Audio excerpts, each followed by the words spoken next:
लेकिन केसीआर साहब एक असलियती दोस्त है। केसीआर साहब महसूस करें, जिस धर्म में तालीम नहीं है, जिस गरीब बच्चों के लिए अगर माँ की गरीब बच्ची की अगर शादी करना चाहती तो शादी का कार्ड बना के घर घर फिर के चंदा करती। तो केसीआर साहब बोले जिस कौम को पढ़ने में रहना है उसको पढ़ने में रखो, उसकी गरीब बच्ची की शादी हुकूमत तेलंगाना केसीआर साहब करेंगे बोल के शादी मुबारक जैसी स्कीम आपके लिए लेके आए। तो क्या ये कारनामा केसीआर साहब का नहीं है? तो यही काम कांग्रेस ने 50 साल में क्यों नहीं किया? आज मुसलमानों का सवाल है। आज तेलंगाना के मुसलमान आज कांग्रेस से पूछ रहे हैं कि आपने हमारे लिए ऐसे सीमा क्यों नहीं लाए। आज पूरे तेलंगाना में 2,75,000 गरीब बच्चों की शादी केसीआर साहब की हुकूमत ने की, जिसका खर्चा 2,480 करोड़ आपके गरीब बच्चों की शादी में हुकूमत केसीआर साहब ने की। क्या ये कारनामा सेक्युलर की निशानी नहीं है कि आपने 50 साल में क्यों नहीं किया हमारे लिए? इंडियन फॉरेस्ट सर्विस के बेचारे वो जो तेलंगाना ऑर्गेनाइजिंग कमेटी के जो अमजद साहब जो टाउन के बीआरएस टाउन प्रेसिडेंट है और उनके साथ ही साथ सब जो ये मंच पे सब लोग है, सबको मैं शुक्रिया अदा करता हूँ, सबको शुक्रगुजार हूँ। और उसके साथ ही साथ और उसके साथ ही साथ अगर अपन जो है सो कोई पैसे देता बोला, अगर कोई कुछ देता बोला तो झूठा है बोलिए। आप लोग जो झूठा आदमी जो है वादा करता वो वादा नहीं निभाता। अगर उससे कुछ लेंगे तो जो है आप लोग नुकसान हो जाएंगे और आप लोगों के स्कीम चले जाएंगे, आप लोगों को अमन शांति खत्म हो जाएगी, फिरकेवारी स्टार्ट हो जाएगी। और यहाँ का जो है सो ताजा एमएलए माजी बनने जा रहा, माजी एमएलए चिंतापड़ का ताजी एमएलए और उसी के साथ ही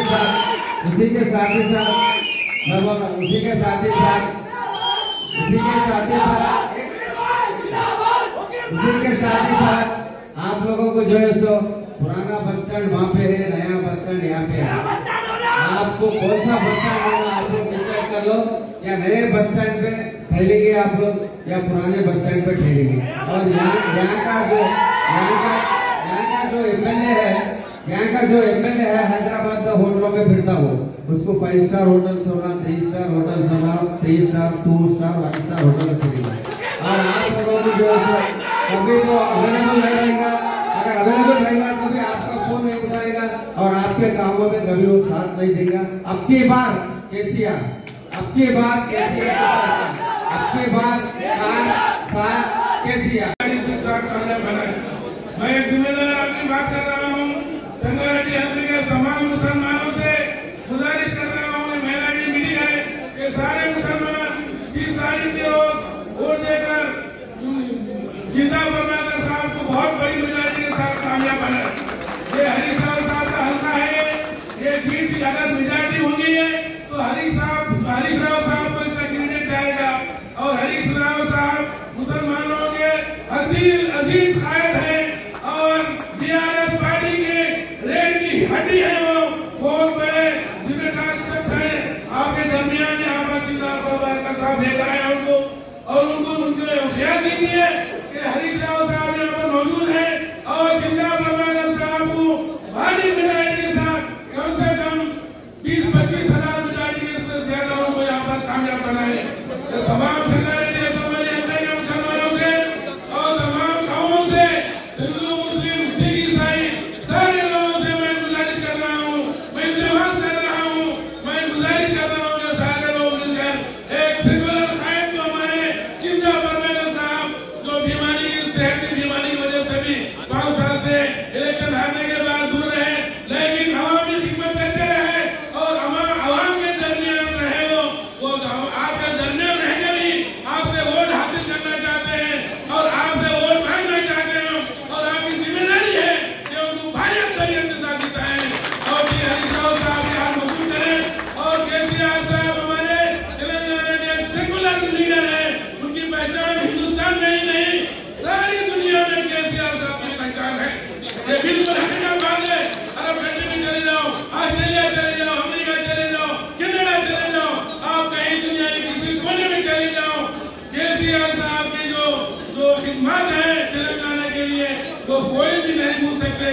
सारे लोग उसको याद करते रहते हैं। मैं आप तमाम हजरात से गुजारिश करता हूँ कि जो है तेलंगाना आप और एक बात मैं बात करना चाहता हूँ कि ये टिकट के उम्मीदवार जो है यहाँ पर मालिकम साहब के ख्वाहिशमंद थे, लेकिन उनको जो है जिंदा प्रभाकर साहब को टिकट दिया गया है। उसके बावजूद मालिकम साहब पूरा दिलो जान के साथ वो कोशिश कर रहे हैं कि जिंदा प्रभाकर बहुत बड़ी मेजॉरिटी से जीते। यहाँ पर मालिकम साहब ये मैं देख रहा हूँ उनको कि इतनी कोशिश कर रहे हैं कि वो खुद कैंडिडेट नहीं है, लेकिन उसके बावजूद ऐसा महसूस कर रहे हैं कि मैं भी अगर बैठता तो उसकी मेजॉरिटी ले आती थी, लेकिन मैं मेहनत करनी है। मालिकम साहब तो बहुत बड़ी मेजॉरिटी से जिताएंगे। मालिकम साहब संगारेड्डी के असेंबली के लिए बहुत कोशिश कर रहे हैं। मैं देख रहा हूँ, मैं भी गाँव में गया हूँ, कुछ देहात में फिरा हूँ और कुछ बाकी देहात में फिरना बाकी है। मेरी सेहत कमजोर है, लेकिन उसके बाद भी चिंता प्रभाकर साहब मेरे पास 2 महीने से मेरे मकान पर आ रहे थे कि आप मेरे साथ दीजिए, आपका वजन है मुसलमानों। तो मैं निकल कर तकरीबन देहात में गया और कुछ देहात बाकी है, वहाँ भी मैं सुन रहा हूँ कि जो मालिकम साहब बहुत कोशिश कर रहे हैं, हर गांव में जा रहे हैं, हर गांव में जाकर वहाँ पर मेहनत कर रहे हैं और जो है तमाम भारी मेजॉरिटी से जिताने के लिए हम कोशिश कर रहे हैं। और अब्दुल हकीम साहब भी जो है पूरे गाँव को फिरकर मेहनत किए हैं, वो भी मेहनती को जमा किए हैं। मैं आपसे गुजारिश कर रहा हूँ कि हम दरमियान में वादा कर रहे हैं, वजीर शेख हमारे दरमियान है जी, हरीश राव साहब हमारे बीच में बैठे हुए हैं। जिंदा प्रभाकर साहब को बहुत बड़ी मेजॉरिटी के साथ जिता कर ही हम जम देंगे। और मैं आपसे गुजारिश कर रहा हूँ, सारे असेंबली के हल्के के मुसलमान, हिंदू, सिख, ईसाई सारों से गुजारिश कर रहा हूँ कि हमको सिर्फ 5 दिन बाकी है वोटिंग के लिए। मैं आपसे गुजारिश कर रहा हूँ कि कल का काम आज करो, आज का काम अभी करो। ये स्पीकर साहब आपको काम करना चाहिए। आज का काम रात के 12 बजे का भी करना है तो आप खत्म कर दो, कल भी करना है आपको जुमा के दिन काम, तो आज करके खत्म कर दो। हम हमारे बड़े लोग अभी करो, चिंता प्रभाकर को भारी मेजॉरिटी के साथ जिता के लाओ। शुक्रिया, बहुत बहुत शुक्रिया हाफिज अब्दुल करीम साहब। अब इसके बाद हमारे उम्मीदवार जनाब जिंदा प्रभाकर साहब एक మరి 3వ తారీఖు ముఖ్యమంత్రిగా కేసీఆర్ కావాలని చెప్పారని ప్రజలందరూ కోరుకుంటున్నటువంటి ఈ సందర్భంలో మీ అందరి దీవెనలు, మీ అందరి సపోర్టు కేసీఆర్ గారు ఉండాలని మరి నన్ను ఆశీర్వదిస్తున్న మీ అందరికీ మనసారా కృతజ్ఞతలు చెప్తూ మరి మీ ఓటు 30వ తారీఖు నాడు కారు గుర్తు మీద ఓటేసి గెలిపించాలని కోరుతున్నా. 7 రోజులు సరిగ్గా 7 రోజులు ఎలక్షన్ ఉంది. 7 రోజులు మీరు కనుక పనిచేస్తే, కష్టపడి పనిచేస్తే, మీ ఆశీర్వాదం అందిస్తే 5 సంవత్సరాలు ఒక సేవకుగా మరి మీ యొక్క అందుబాటులో ఉంటున్నటువంటి నేను మీకు మాటిస్తున్న ప్రమాణపూర్వకంగా 5 సంవత్సరాలు సర్వీస్ చేస్తానని మనం చేస్తూ మీ అందరికీ కూడా సర్వీస్ చేస్తున్న కారు గుర్తుకే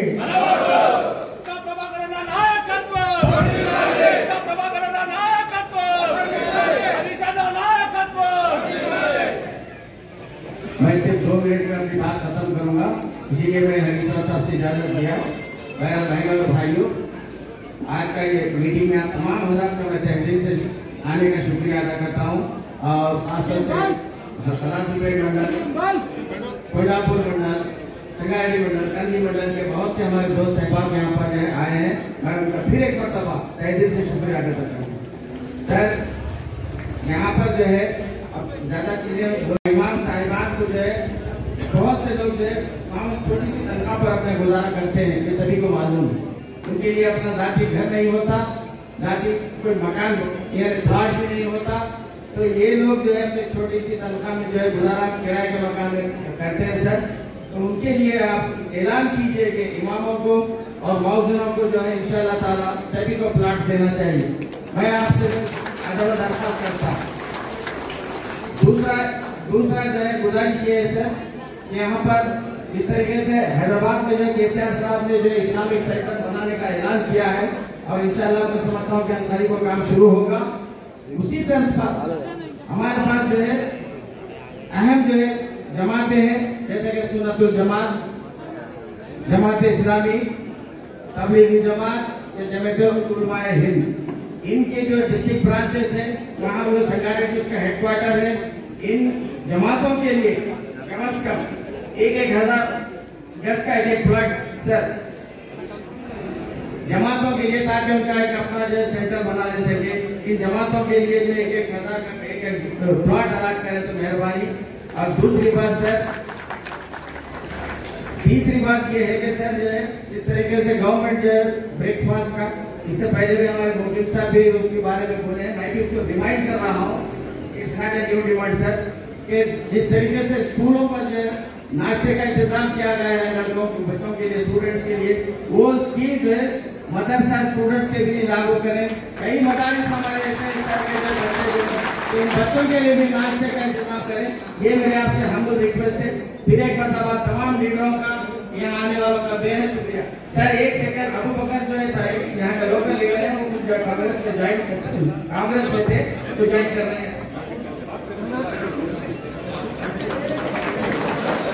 अबू बकर इस जलसे के सदर हमारे हकीम साहब, आप सबके दुआ से, अल्लाह के दुआ से अपने संगारेड्डी के होने वाले एमएलए सीता प्रभाकर साहब,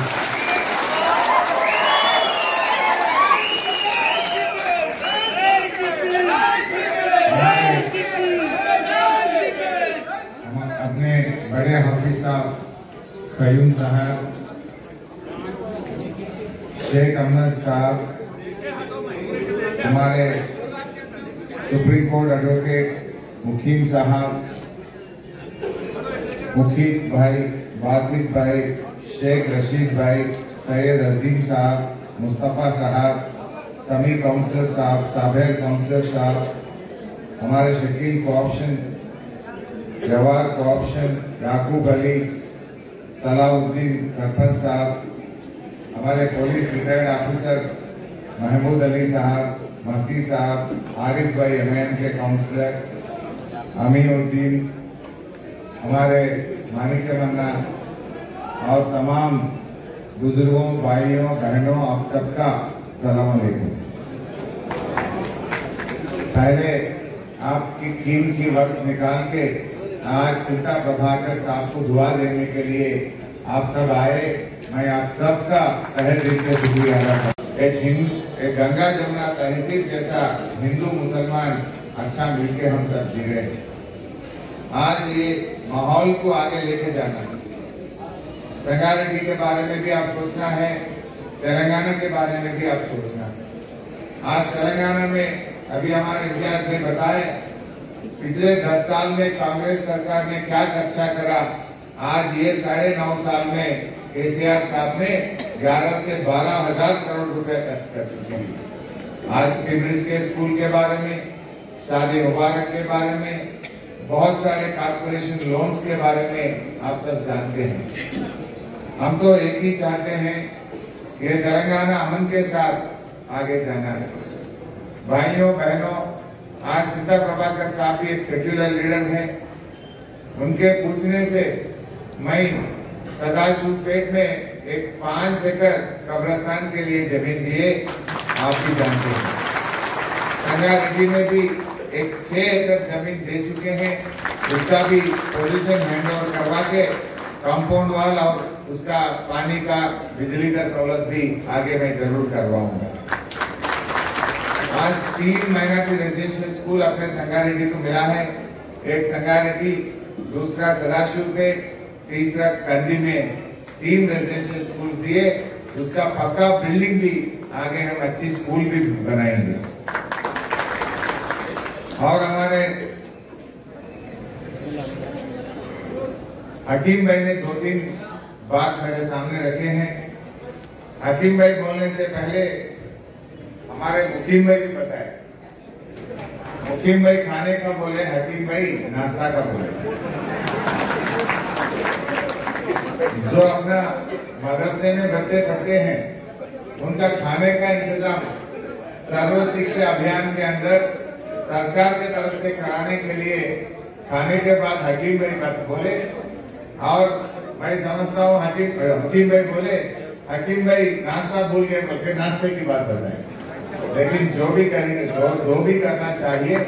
ये भी पढ़ाई है, जहाँ भी बच्चे पढ़ते हैं, जहाँ भी बच्चे पढ़ना जरूरत है, वो उर्दू मीडियम में पढ़ते, वो इंग्लिश में पढ़ते, नहीं तो अपने मदरसा में पढ़ते या सरकारी स्कूल में पढ़ते। जहाँ भी पढ़ना है पढ़ रहे बच्चे। जो सरकारी स्कूल में बच्चों के लिए जो स्कीम है, खाने का, नाश्ता का, कपड़ा का या जो भी बात है, जरूर मेरे भाई जैसा बोले आगे पूरी तेलंगाना में, सरकारी की बात नहीं है, पूरी तेलंगाना में नाश्ता की, खाना की, कपड़ा की वो इंतजाम हुकूमत के तरफ से हम करवाएंगे। और इसके पहले ही हम बताए, आज तेलंगाना में जब कांग्रेस ने 1 रुपया भी नहीं दिए, पहले 10,000 इमाम मौजम साहब लोगों को महीने में 5,000 देते थे। और थोड़े मस्जिद बच गए बोले तो फिर 7,000 मस्जिदों के लिए भी सैंक्शन हुआ। कुल मिलकर 17,000 इमाम मौजम साहब लोगों को आज महीने में 5,000 मिल रहे। अगली बार, तीसरी बार सरकार आने के बाद ये हम 10,000 करवा देंगे। जो भी हमारे इमाम मौजम साहब लोगों को घर नहीं है या जमीन नहीं है, उनके लिए घर के लिए जमीन भी देंगे, डबल बेडरूम मकान भी हम सैंक्शन करवाएंगे। हमारा 4 जमात है, जमाते इस्लामी है, सुन्नते जमात है और जमातुल उलमा हिंद है और एक तबलीगी जमात है। ये 4 जमात के जमीन मिला दिलाइए और थोड़े पैसे दिलाए तो हम वहाँ पर एक बिल्डिंग बनाना चाहते हैं, ऑफिस बनाना चाहते हैं बोल के हमारे हकीम साहब पूछे। जरूर तमाम 4 जमात के लिए एक अच्छी जमीन मैं दिलवाने के लिए मैं आप सबका वादा करना चाहता हूँ। भाई आपके एमएलए साहब के बारे में भी आप जानते हैं, वो तो 5 साल को एक बार आते हैं। जीतना हैदराबाद जाना। परसों कोरोना आया संगारेड्डी में, आपके एमएलए साहब दिखा भाई आपको? चिंता प्रभाकर हारने से भी वो आके संगारेड्डी में, सदाशिवपेट में, गांव में वो आपको भरोसा दिए। मेरे पास आके इंजेक्शन रेमडेसिविर होना, दवाखाने में इंतजाम करो, ऑक्सीजन होना बोल के मेरे पीछे पड़ के वो हार भी गए, लेकिन आपके लिए काम करे, मेहनत करे। 2-4 जगह लोग डर रहे बोले तो मुझे बुलाए थे चिंता प्रभाकर साहब। कोरोना के टाइम में मैं भी आके आपके महलों में फिरे, आपको भरोसा देने का हम कोशिश करें। संगारेड्डी दवाखाने में 2-3 दिन में बैठ के ऑक्सीजन का कार्यक्रम को सबको लेके जाके पूरी सहूलत करने का हम उसके लिए इंतजाम करें, हम काम कर चुके हैं। बस आपसे एक ही गुजारिश करना चाहता हूँ, आज केसीआर साहब आने के बाद संगारेड्डी को मेडिकल कॉलेज दिए, नर्सिंग कॉलेज दिए, रोड्स का अच्छा काम हो रहा, थोड़ी अच्छी सहूलत आज बन रहा है। आगे हम जो मेट्रो रेल है उसको संगारेड्डी तक लाने के लिए हम कोशिश करेंगे। अपना जो शादी खाना जब हमारे हकीम भाई चेयरमैन थे, वो शादी खाना बनाए दीनदार खान फंक्शन हॉल। वो जमाने में जब केसीआर साहब हकीम साहब मिलके दीनदार खान फंक्शन हॉल बनाए, वो अभी हाल अच्छा नहीं है, 30 साल हो गए। उसके एक नया शादी खाना बनाने का जरूरत है। मैं वादा करता हूँ 2 करोड़ रुपए से एक अच्छी शादी खाना वहां बनाएंगे। और शादी मुबारक में सीएम साहब 1 लाख दे रहे, लेकिन शादी खाना में ज्यादा खर्च हो रहा। ये भी हुकूमत की तरफ से बन गए तो गरीब लड़कियों का शादी के लिए आपका अपना फायदा होने वाला है। ये शादी खाना एक सदाशिवपेट में भी एक बनाएंगे, संगारेड्डी में भी एक बनाएंगे। 2 जगह हम बनाना चाहते हैं। ये इसका जिम्मेदारी मैं ही लेता हूँ। आप लोग से मेरा एक ही गुजारिश है, एक अच्छी काम करने एमएलए को आप जिताइए। किसी हाल में तेलंगाना में हैट्रिक सीएम केसीआर बनने वाला है। एमएलए भी केसीआर का आदमी है, बीआरएस का आदमी है, तो अपना काम अच्छा बनता, मेरे लिए भी इजी होता। एमएलए आगे से हमारा पार्टी के वो आके मेरे पास बैठेंगे, चलो सीएम के पास जाएंगे, मुझे पैसा होना, बल्कि मेरा हाथ पकड़ के आपका काम करवा सकते हैं। आज अपनी बड़े हफीज साहब ने बोले, आज हमारे लोग कितना अच्छा मिलके काम कर रहे हैं।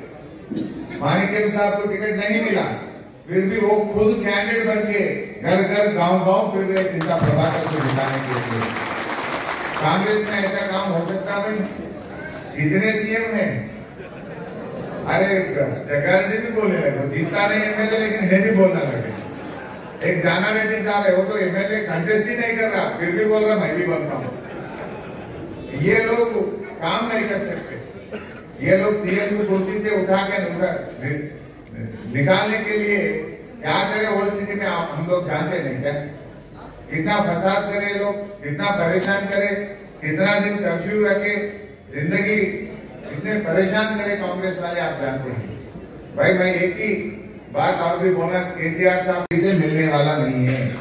बीजेपी से अगर से कोई टकरा कर सकते, लड़ सकते, वो केसीआर साहब करते, बीआरएस नहीं कर सकते।